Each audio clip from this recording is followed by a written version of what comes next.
একটি গ্রামে একজন পাহারাদার আর একজন চোরের গল্প। একটি রাত্রে সেই পাহারাদার আস্তে আস্তে করে তার বাগানের কাছে আসলো এবং যখন সে বাগানের কাছে আসে সে একটি গাছের নিচে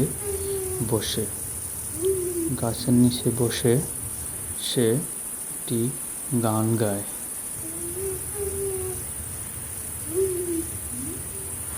পরের জমি পরের জাগা ঘর বানায়া আমি রই, আমি তো সেই ঘরের মালিক নই।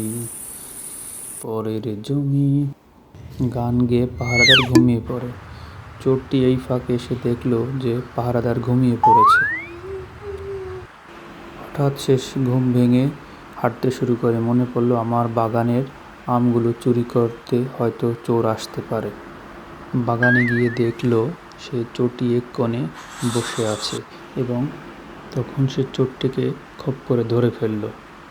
চোরটি চিৎকার করা শুরু করলো। তখন তুমি বলল, এবার তুমি যাবে কোথায় বাছাধন? কাল তোমার বিচার হবে।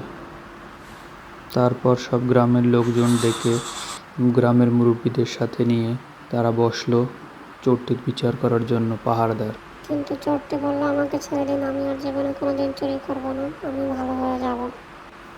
পাহারাদার বলল, আমি তোমার জন্য একটা কাজ ঠিক করেছি, তুমি সেই কাজটি করবে, আর কখনো চুরি করবে না। এই কথা শুনে গ্রামের সবাই খুশি হল।